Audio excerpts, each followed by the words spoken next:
Welcome to another edition of Expanding Mind.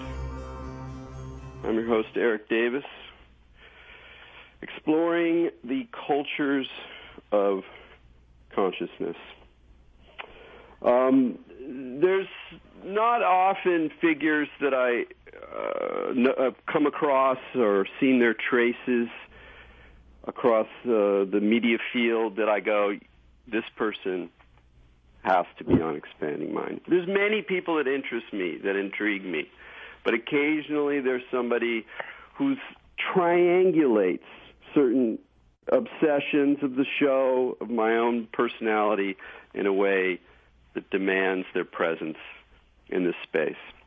Today's guest is one of those characters because he features three fascinating elements that draw me, again, both personally and intellectually in terms of this show. One is that he is a fascinating manner of religious thinker, a divinity-trained theologian who has served as a professor of religion and has gotten degrees in theology and the New Testament, but one who approaches it from a very interesting angle that we'll be talking about. His latest book is Preaching Deconstruction and shows how religion continues to be an object of worthy investigation, even if one gives up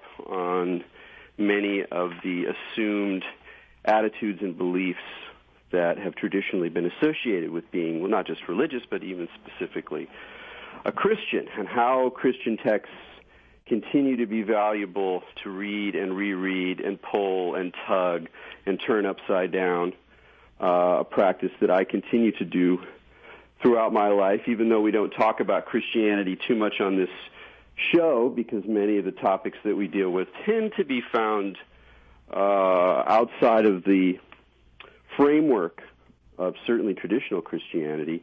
It nonetheless remains a vital point of interest to me, and I know to Maja as well. So you might be thinking, okay, but there's 1,000 people who are talking about new ways of thinking about Jesus, the historical Jesus, the deconstructed Bible, whatever. But our guest today, Robert M. Price, is not just an interesting theologian.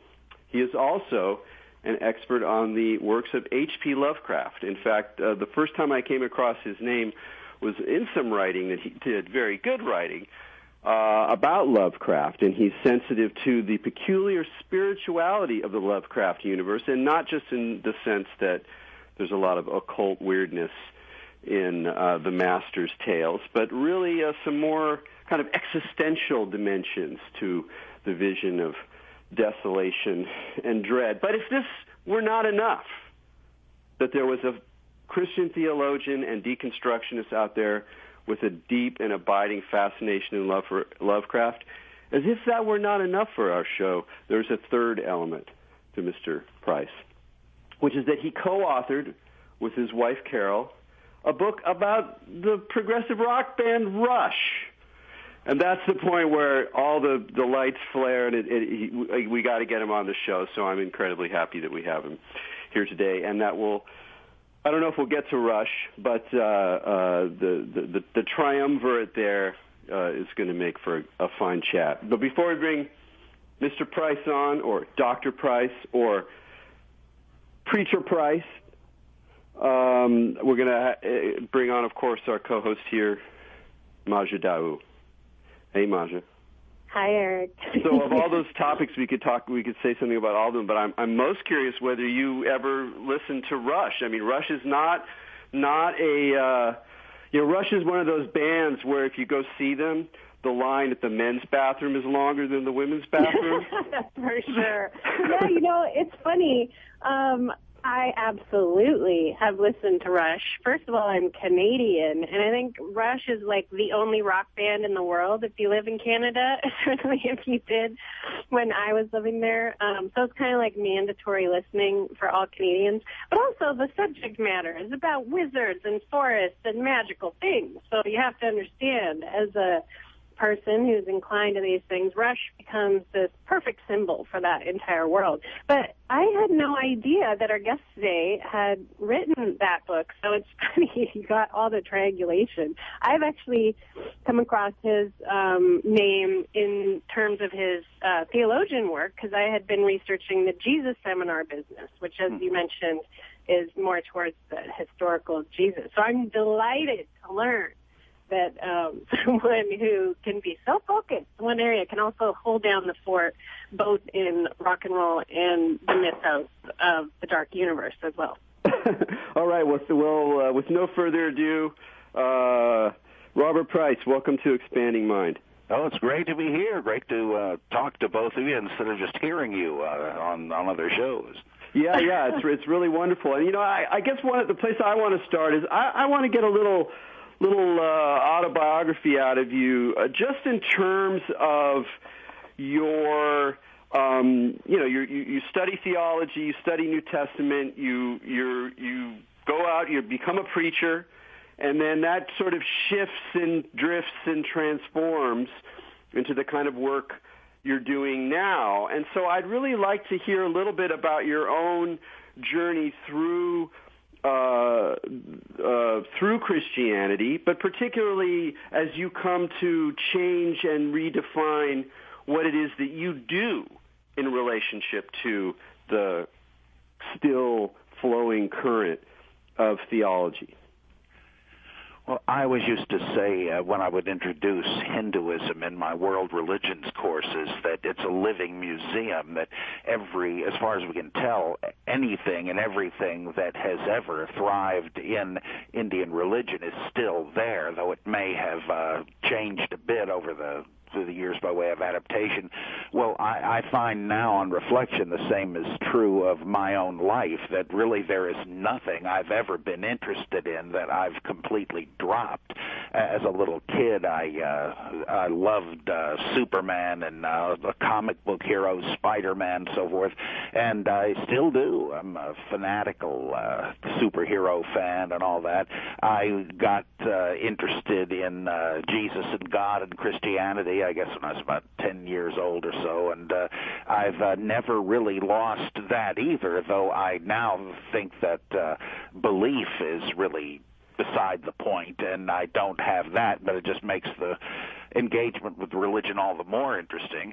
When I was about 12, I got into H.P. Lovecraft and other pulp authors like Lester Dent, Robert E. Howard, and so on, and I've always remained in that. It never mattered to me whether any of it really fit. I can see broad commonalities, but so general that I guess it doesn't really unify them. And I think of what Helena Ekdahl says at one point in the great Bergman movie Fanny and Alexander. She says that that reality shattered, and she doesn't bother to put it back together because it somehow feels better this way.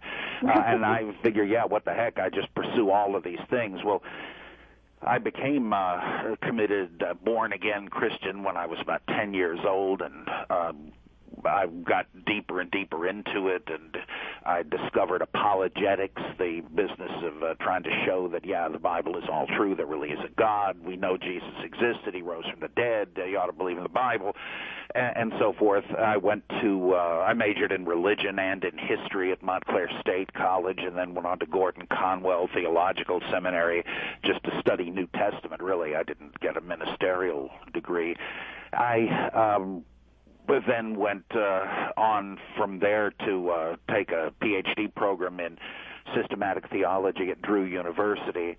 And by this time, I had decided that I just couldn't buy conservative traditional Christianity. I still found it fascinating, but I just thought that the stuff I had thought buttressed the case for it really was just spin. It was just full of holes. And so I sort of got off the one team, but explored other things like Paul Tillich, Rudolf Bultmann, and other more radical theologians. I was kind of a religious agnostic, I guess, and then I discovered a church with a really intriguing, fascinating pastor who was deeply committed as a Christian, but also completely open-minded and would talk about Socrates and Kierkegaard as much as the Bible. And I thought, oh man, I don't know what I believe, if anything, but I got to get some of this. And a few years later, I got when I finished this theology degree, I got a job teaching religion in down here in North Carolina at Mount Olive College,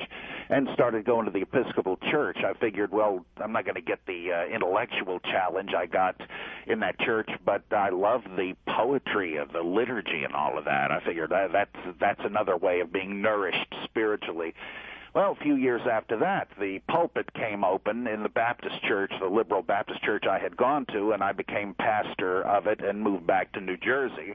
And since I was near my old grad school, Drew, I decided to enroll in a second PhD program, this time in New Testament. And reading some of the pioneering biblical critics and getting back into that sort of rationalist state of mind, and then fortuitously discovering the writings of Don Cupid and of Jacques Derrida, I began to undergo even more of an intellectual shake-up. I remember once reading a book on deconstruction, I just, while I was waiting for the bus, I think, I felt I suddenly got something that Derrida had said that I hadn't before, and I had the image of somebody screwing the top of my skull off, reaching down and rearranging the contents of my brain. I suddenly got it.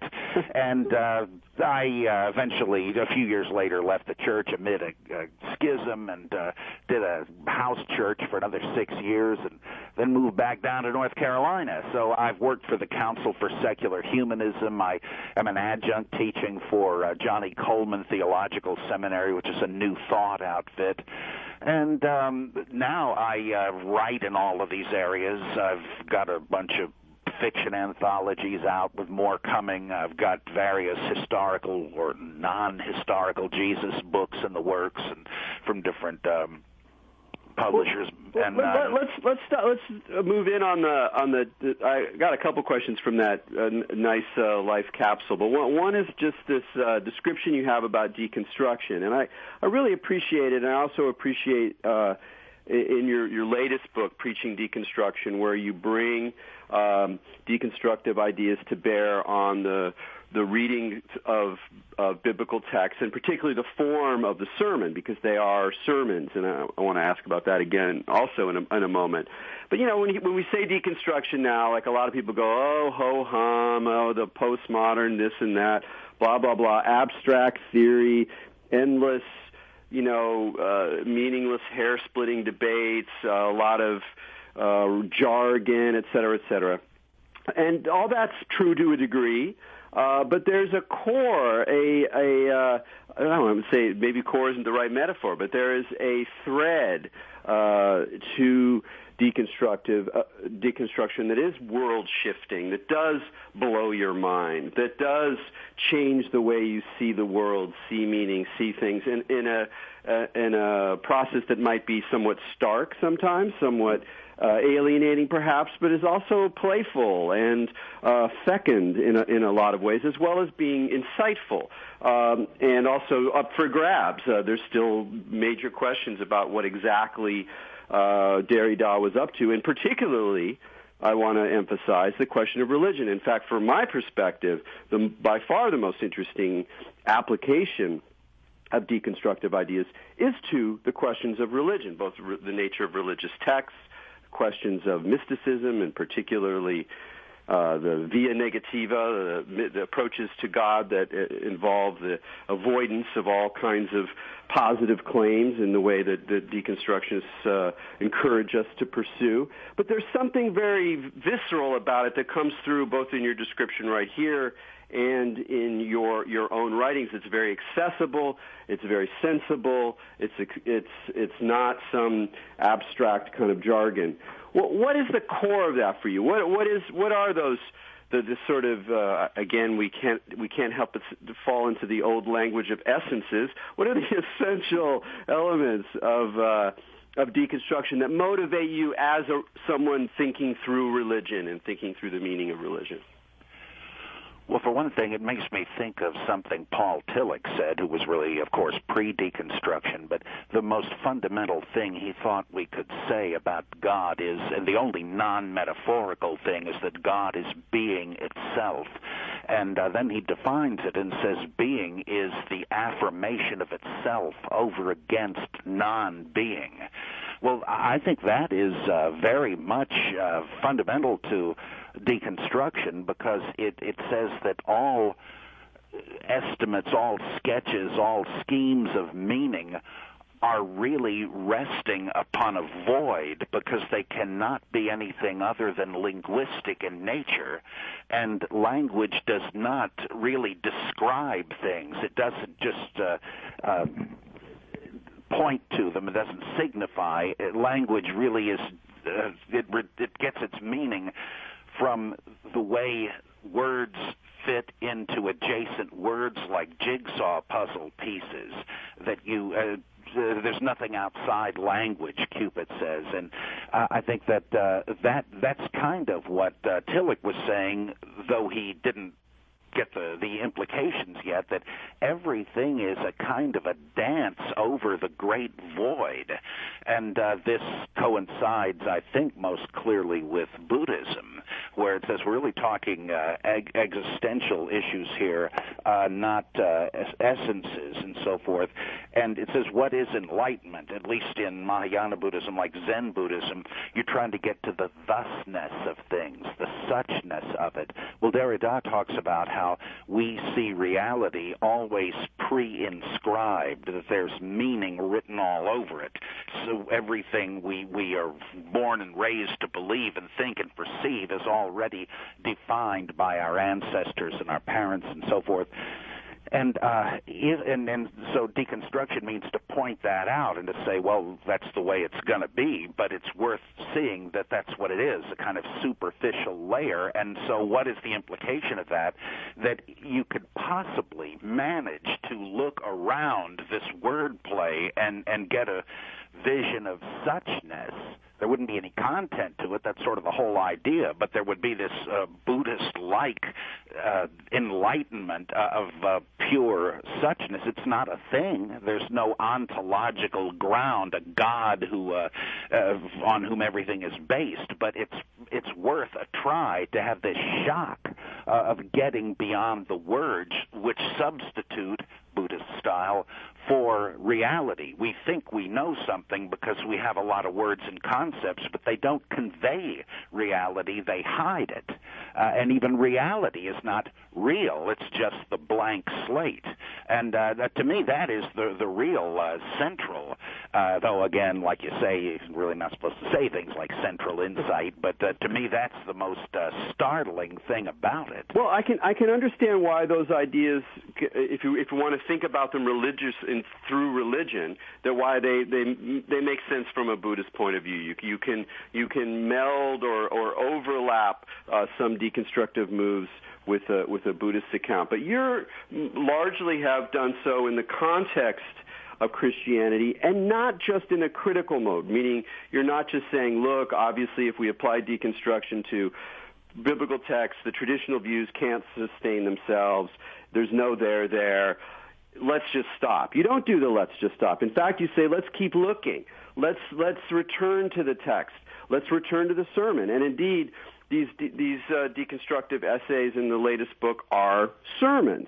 And so I'm really wondering, as someone who went through born again, traditional Christianity, more liberal Christianity, or radical Christianity, to a point of sort of post-Christianity, what is the meaningfulness of the form of the sermon, whether or not it was something you discovered as you did this home churching or just in your continued practice? What is it about that form, that return to a certain kind of religious talking, even if your own positions are in some sense now in the margins of religion?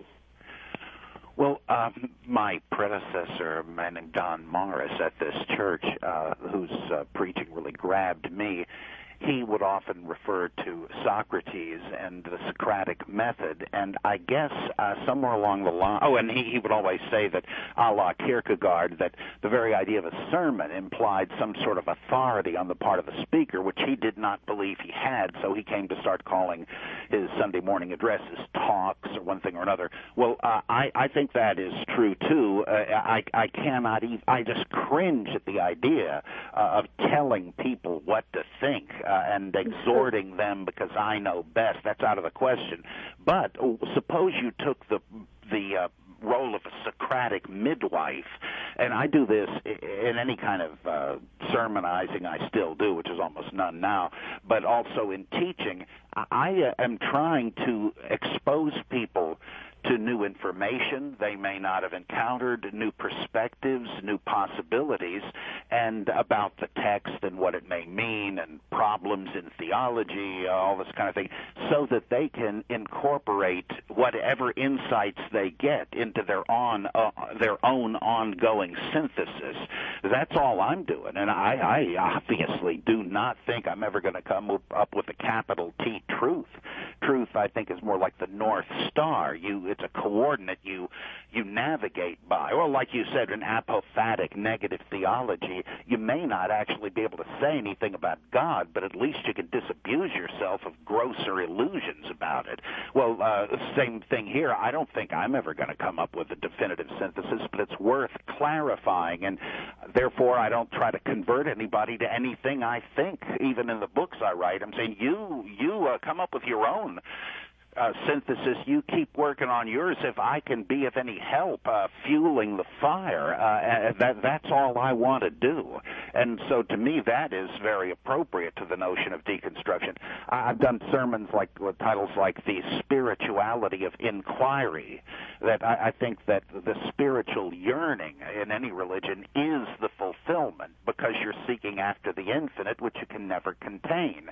And the same is true intellectually. The only way to grow is to stretch and to realize what you don't know and to keep at it, whereas answers, whether somebody just fed them to you or you came up with them, they're like sleeping pills. Now you're satisfied and you're going to start snoozing, and maybe you'll never wake up. You'll be complacent. I don't want that. I want to keep doing the Zen slap and getting people to think, oh, yeah, geez, I never thought of that, and maybe I will think about it, and so on. Well, and let me ask you this, because I feel like that's really an important key that gets left out so much, is just presenting that environment and making an invitation for that modality of freedom and expansion and growth in the mind to occur. It's kind of like, even when you just kind of set or open that kind of space where people can ask questions and go on those seekings, versus places where they're told absolutely to not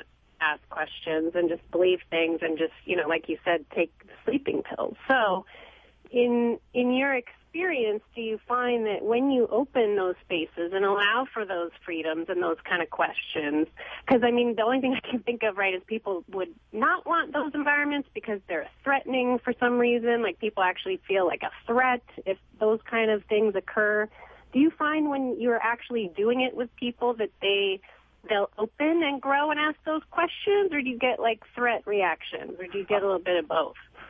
Oh, definitely both. I might be teaching at one of the schools I went to if some students hadn't complained, some religiously conservative ones, though there's another place, another seminary, where I wasn't politically correct enough for some people because I didn't follow the school's rule of referring to God as female half the time. And I tried to show how this was a gross error from the standpoint of deconstruction and so forth. I've definitely got the opposition I expect, but I've been so happy over many years to see people just light up, and now, even at their cost, problems they began to sense immediately once they, as I like to call it, hoisted up the cross of truth and began to suffer for it. But I love Gnosticism, and not really the Gnostic answers. It's all sort of crazy mythology, though I love it. But the Gnostics said let's not rock people's boats, because if they're not ready for it, we're just generating pointless, dangerous controversy. But let's keep an eye out, sort of like Diogenes. Let's see if there's somebody who is dissatisfied with a conventional view and knows there's got to be more. Well, if there is, we can say, yeah, you're right. Here it is. Here's something to think about. And that has been so great, and even from the from not just talking to religious people that are feeling confined by it, but through my Bible Geek podcast that I've been doing for years now, I constantly am told by people that, let's say, never had any interest in the Bible, or they did as fundamentalists but dumped it. They say somehow they got to listen to my podcast, and it's created in them a renewed interest in and love for the Bible. And these are like atheist secularists and all that. I just love that, because I think believing in any dogma is beside the point. It even undermines the spiritual adventures you can have, and it puts on the blinders. So do you have to believe in it? Well, what the heck? Do I have to believe in Zeus to appreciate the Iliad and Greek mythology? Do I have to believe there actually was a Hamlet, Prince of Denmark, to get something out of it? No. And so, yeah, I've found both the negative and the positive, and there's no way to avoid the negative to get the positive. Well, for me, one of the things, and I suspect you'll agree as well, is that there's a peculiar and specific kind of density to the Bible, both the Old and the New Testament, in terms of that for centuries, for millennia, people have been reading and rereading and reframing and paraphrasing and interpreting and deconstructing and overconstructing the meaning of these particular texts. So they're incredibly rich and dense with possibility. And just the literature alone, the academic literature on the Bible is just enormous. Just it's like mind blowing how huge it is. But even leaving aside the sort of the endless labyrinth of study, it sort of invites you into this kind of Borgesian world where all perspectives are articulated and linked, and yet there's still room for more. It's almost like a kind of infection you get, and the way in which even very religious people will use the Bible, will cite Scripture, and really great I love great preachers who are able to synthesize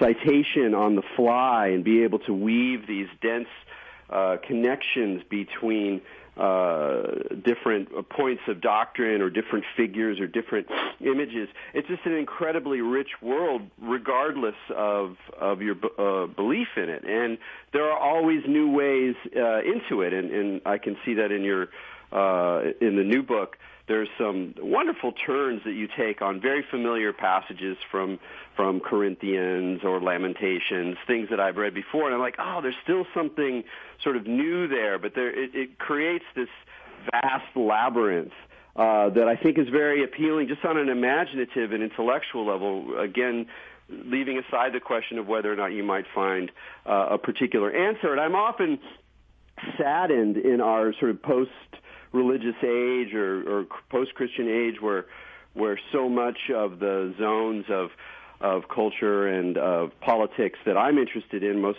keyed into, most of the people who inhabit those worlds have sort of left this whole tradition behind, and I find that it remains incredibly valuable. And so that's a kind of a question for you. Do you see, is this just happens to be what you're still interested in, what you teach, what you want to write about, or do you see that there's something valuable particularly about the Bible and returning to the Bible even from a post-Christian, post-religious or point of view?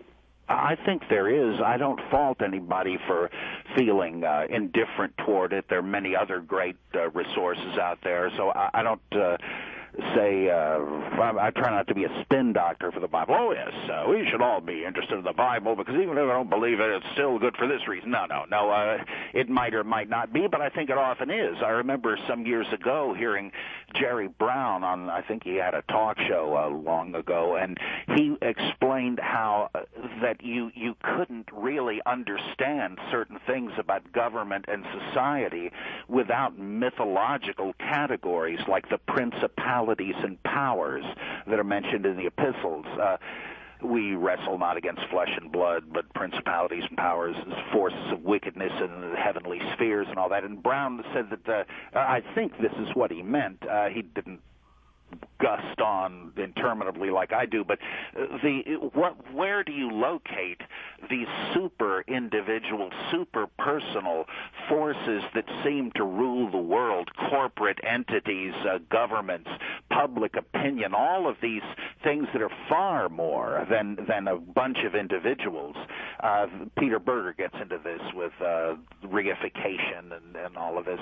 The only category, and like these are things that no individual can change. They're so entrenched, created by humans, but now so much vaster and more powerful. Well, this is very much like what the ancients thought of as these fallen angels that govern and give structure to the world, but given the kind of world it is, they're going to be as corrupt as the world, and yet it's better than chaos. And I thought, here's a guy who gets it. It was existential concerns that brought about these mythic awarenesses. Or like I just said about Gnosticism, that they had all kinds of views no one would defend, least of all me, but they had this idea of what the spiritual quest was and how to help people in it. So I think that the Bible does have an awful lot of that, as well as just practical wisdom. I mean, the Bible is not, as some of my atheist buddies seem to think, Mein Kampf with a leather cover. There's a lot of bad stuff in it, but you'd expect that with any book. As to the ever-growing fecundity of this, the rabbi said that God said to the Torah, be fruitful and multiply, and so that there are all these levels of meaning and redaction and hidden messages, like in the Dead Sea Scrolls. They interpret the Bible in ways relevant to them that we never would have thought of. And this is why the movie Noah is so terrific, in my opinion. I mean, it's well written and great effects and all that, but people say, oh, this is not biblical. Well, it is and it isn't. It's based on the very short passages in Genesis 6 through 9, but what Darren Aronofsky did, an atheist, by the way, is to look into all the lore that embellished this story, from the Talmud and the Kabbalah, the Jewish pseudepigrapha. Almost everything in that movie, no matter how weird, is taken out of this subsequent reception history of the text, and that is just so fascinating. It is a living tradition even now. Well, this is wonderful. I'm bursting with questions, but we got to take a break here. You're listening to Expanding Mind with Erik Davis and Maja Dawu. We're speaking with Robert Price, and we'll be right back.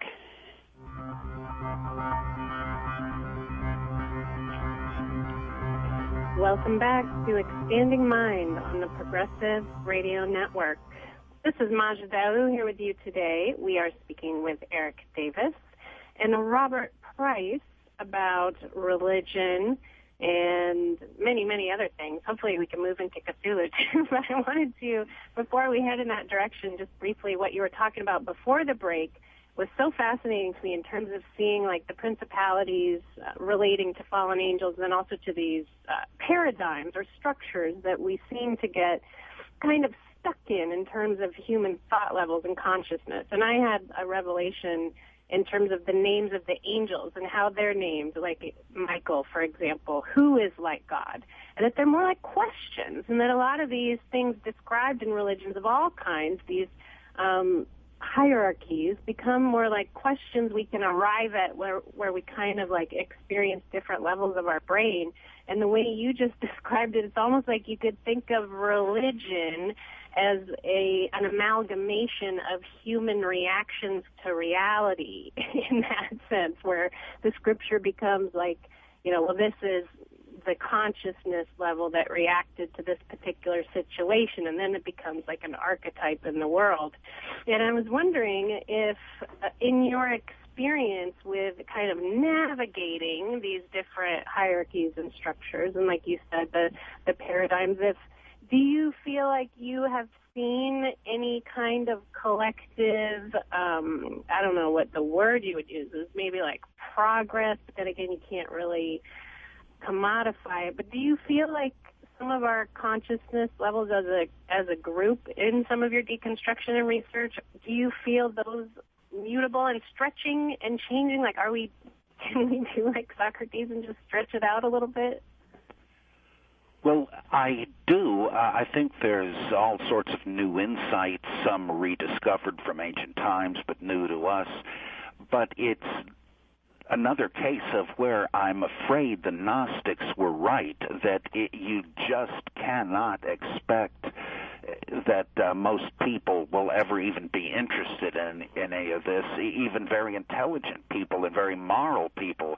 I don't mean to demean them, but it's just almost impossible to imagine most people even thinking there's a need for this kind of thing. And I hope maybe the Mahayana Buddhists are right, and that one day in the far future everybody will wake up. But I find another irony here is that it seems to me that people who are attuned to greater intellectual and spiritual levels are often so, they seem to me anyway, so naive about pragmatic realities that they render themselves somewhat irrelevant, and they really are. We really are. I am more otherworldly minded. I've always thought it's kind of funny that I'm not this worldly minded, but I don't believe there's another world either. But in one sense, so I think there's more and more. But whether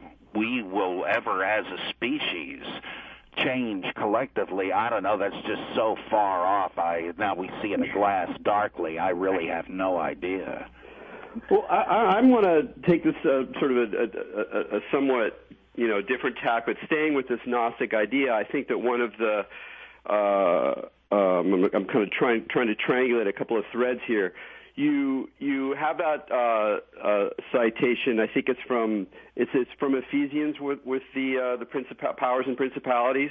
Mm-hmm, yeah. And that idea, which is very much in New Testament, it also resonates, overlaps with powerful Gnostic ideas, the ideas of the archons. So whether we think of the fallen angels or we think about the archons in a more Gnostic sense, there is this idea of sort of larger than human powers, not identified with God, constructing, controlling the world behind the scenes, which in our modern era we have tended to replace with abstract concepts like society or class conflict or capital, but also can manifest in a more mythological forms of, let's say, conspiracy or the Illuminati or demonic forces behind the record industry, things like that. So we see this sort of return both in a secular way with these sort of abstractions and with a kind of mythologized way. But we keep returning to the sense of these kind of larger entities. And this is, I'm setting up now the turn towards Mr. Lovecraft, because I'm wondering whether part of the appeal for you of Lovecraft and weird fiction in general is that it plays in a variety of ways with this sort of sense of a non-human entity that is perhaps more intimately close to us than we would ideally like. Or am I trying to fuse fragments that are better left somewhat distant? No, I think that's correct. One of the very first articles I wrote back in the early 80s was called The Old One's Promise of Eternal Life, where just as a kind of an exercise in tongue-in-cheek scholarship, I took the couplet of Alhazra, that is not dead which can eternal lie, and with strange eons even death may die. And I said that I thought that originally it appears in the Greek translation of the Necronomicon, and my guess is that it's a piece of liturgy or poetry from Gnosticism, and the strange eons refer to the ions, the emanations from the Godhead, but understood as the archons, the fallen angel powers that ruled the world, and so on. I was kidding around, but it was easy to make the connections. And I think in Lovecraft that is the case. On the primary level is Dirk Mosig, one of the greatest Lovecraft scholars ever. As he pointed out, the old ones, Cthulhu and Yog-Sothoth and so forth, they really seem to symbolize the forces of nature that are indifferent to us, even unaware of us, but which will destroy us as they've destroyed the dinosaurs and so forth. That our presence here is kind of an accident of being. It's ultimately significant to no one but ourselves, and we will have our turn and we'll be off stage, and that these inexorable cosmic forces, like the sun eventually burning out and so on, that these things are symbolized as the old ones. Do they even really know about us? Are they enemies? Are they hostile to us? No, that's kind of missing the point. We can know about them, but it's bad news. And yet Lovecraft in the stories, which is a little bit of a different level, does connect this with religion and says that Cthulhu and the others had created religion through dreams to nudge the primitive human race to try to serve and set them free. And he implies that religion is in general the creation of these powers in a cynical way.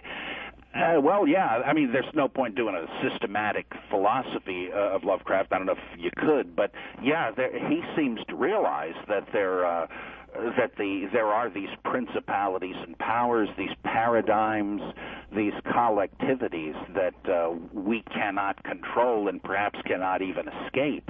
And in fact, I think Lovecraft opens up to I'm sure you know very well, though he later flirted with socialism, he was very conservative, even to the point of being a racist and so forth. He wanted to live in a previous century, and in effect did. He talked in things like the Horror at Red Hook, The Call of Cthulhu, and so on, of the danger that Western rationalism, what we might call Eurocentrism and logocentrism, is threatened by the return of the repressed, that non-Western superstition and extinct religions and passions and primitivism of various kind would eventually sink the West like Atlantis, and he didn't think that was a good thing. He saw it happening already. In a sense, what he said is coming about with an arsenal of philosophical justifications today. So I think he was very prescient in these sociological matters. Well, let's stay on that point, because it does raise some really interesting questions. You know, I'm thinking here about the idea that you find in Strauss and neoconservatism of the noble lie, that the intellects of society, the deconstructionists on the one hand, and let's say the scientists or the neuroscientists on the other, understand that the conventional myths that sort of support mainstream reality are mythological, and the conservative idea of the noble lie is that it's in the interests of everybody to kind of keep that stuff under wraps. You know, maybe there's a little discussion in the higher corridors of power, but basically you don't shake the boat, because even if the boat is an illusion, it's the only vessel we have. And if I thinking of the same passages from the Call of Cthulhu, he's talking about this blessedness that the mind is not able to correlate its contents. The idea that if we were really able to put together all of the various factors of knowledge, that the resulting vision of the universe would be so implacable, so empty of human meaning that it would just drive us crazy, literally. And this problem of nihilism, which you could go back, to Nietzsche if you wanted to. And so it puts us in a very weird place, because that seems strange to hide this kind of thing. nobody wants to do it. It's a strange relation, and yet there's some kind of truth to it. There's some sense that we are kind of actively participating in our own in the removal of foundations, and people are kind of trying to find some way to think around that. And how do you wrestle with that? How do you wrestle with the sort of you don't seem like a very nihilistic fellow. You're very creative. You're funny. You have a lively life, and yet there is a kind of nihilism or meaninglessness that's very frightening, both in a kind of deconstructive vein and in a scientific vein that's undermining all of these traditional religious narratives of morality, et cetera, et cetera. How do you think about this stuff? Well, Lovecraft was already seeing this happen in the reaction to Darwinism, which we kind of thought was banished for a while, but now seems like a minority of people believe in evolution. That was a prime case of science offering revelations people just did not want to hear because it implied that they evolved from lower life forms. God wasn't creating them. We're not the apex. We're the ex-ape. And so they were retreating into fundamentalism already. Yeah, that is definitely happening. But this notion that the elite knows better, but it wouldn't be good for the secret to get out, that's already the Grand Inquisitor's idea. That's already the view of the sophists who had gone beyond Athens and said, oh, what do you know? This isn't the only way people think of the world. I guess there's no one true way to think of the world, but if it's working, let's not upset the apple cart. It's better than nothing. And that goes back to the principalities and powers, that the world is run by a cabal of cosmic gangsters, but it's better than the war of all against all. And you find it in Durkheim that he implies religion is a kind of a hoax to maintain social order. Would it be better not to maintain social order? And again, it's Gnosticism. Judaism and Christianity, though they're not bad, are not really the truth. They're created by these angels, and so if you're a Jew or a Christian, conventionally you're really worshiping angels, though you don't know it. But only a select few will understand that and be in the position to go beyond good and evil and not use it as an excuse to do evil. I mean, if you're still sinning, you're not at that point. And to me, it all comes down to the joyful knowledge or the gay science of Nietzsche, that there isn't any truth as we used to define it. There are only competing fictions. And the world as a void ought to be understood as a blank slate, an empty canvas that is left to us to fill with whatever beauty we can lend it. And so we create the meaning of our lives. So I guess I'm kind of a Nietzschean and an existentialist. I'm a little daunted by the idea of not being here one day, but in a way, death is the period that prevents life from being a meaningless run-on sentence. Life is precious because we have our turn at it, and then it's over, and we should graciously retire and say, okay, it's my kid's turn now. And I think the Bible even says that, like in Psalm 90. The parts of the Bible have no notion of personal immortality, and they're okay with it. So, yeah, there is no ultimate meaning. There's no ultimate right and wrong. But, as Aquinas admitted, you don't have to have eternal objective standards. It's a question of what works. You need a social contract, and all societies have seen that, which is why their core values have always been the same, though different in application.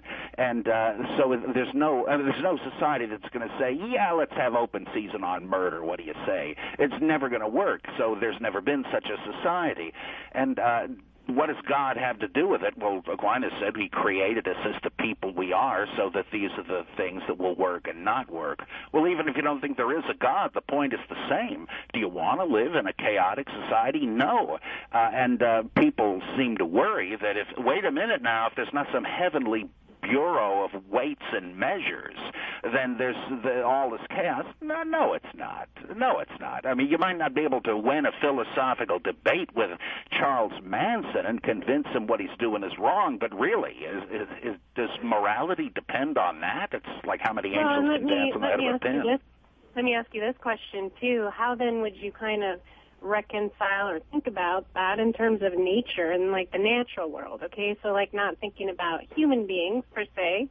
Obviously, there's all the philosophy and rhetoric about all those things you're saying. But then you can also compare it to how the reality of how the world operates and other beings. So would you say that human species is held in or has that capacity because they can differentiate and distinct that from, like, just random murder, which, I mean, you could arguably say happens in the natural world, right? You'll get at orcas that would just kill for whatever, you know, you could find examples if you look. But do you think there's a visible, real difference between humanity in terms of those rules and the rest of nature in terms of those rules? Yeah, I see that as the dividing line between natural selection and cultural selection. That's why nature is red in tooth and claw, and we don't blame a bear for killing a deer or whatever, and this is why the Lion King was so funny. Some of the animals talk, but then Mufasa's going out to have a couple of gazelles for lunch. They don't talk because they're just the stars of the show are really humans wearing animal costumes. Well, we have gotten beyond that because of our big brains, and now we can make decisions that shape evolution and survival. And we ought to be able to see that the same pragmatic social contract kind of arrangement we make, we have to have with the world. As Mr. Spock said in Star Trek IV, it's not logical to hunt a species to extinction. I mean, there's nothing about animal rights entailed with that. It's just stupid. And it's stupid for our sake. I mean, you don't even have to get to the question of the welfare of the animals, though we should. But even from a selfish standpoint, we ought to realize, maybe we better curb this or that. We don't do a great job of it. At least some people don't, and so it's like criminals in human affairs. But I think we can draw those distinctions because we begin to call the shots at one point. We just got a few minutes left here, Robert, and I just wanted to actually just give you the floor a little bit to hear a little bit about what you're doing. I know you do some different podcasts. You got a website. You're working on different books. This is just sort of a space for you to let us know how to keep up with you. Well, I do the Bible Geek and the Human Bible, which I started for the Center for Inquiry, the Secular Humanists. I'm now becoming the Theology Fellow of a thing called the Global Secular Council, which I know sounds sort of like a James Bond villain group, but I hope to write and speak some for that outfit. It's a think tank, etc. But I am writing stories, and I'm working on some books, one called Moses and Minimalism. I proposed one where I kind of do a friendly critique of the work of Bart Ehrman on New Testament criticism. I have one I proposed to another publisher called Christ, Mythicism, and Gospel Christology. I've been approached to do a sort of a historical thing called Atheism in America. And then I'm doing one called Holy Fable, the Bible Undistorted by Faith, which would be sort of a critical introduction to the whole darn Bible. I have a 5-volume set of Lovecraft, all of his stories and some of his poems with introductory and analytical essays on each bit of it that I think maybe Chaosium is going to put out eventually. Oh, I was wondering about whether you were going to have a sort of larger collection of the Lovecraft material gathered. That seems to be good. There's so much writing on Lovecraft, but again, I think that the religious questions are in some ways the most, or that the boundary between the religion and the nihilism is in some ways the most pertinent questions that we continue to ask. So I'm glad to hear that's going to be out there as well. And then of course there's your website, robertmprice.mindvendor.com. Yeah, that's got this huge archive of, so it's great for folks with insomnia. It's got this archive of stories, essays, sermons, book and movie reviews, and all kinds of stuff I've written over the past years. That's wonderful. Well, thanks so much for joining us. I felt like we only began the conversation, but that's often how it feels here in Expanding Mind. Okay, what an honor. I appreciate meeting the both of you. All right. Well, from me and Majid, all you out there, keep your minds open.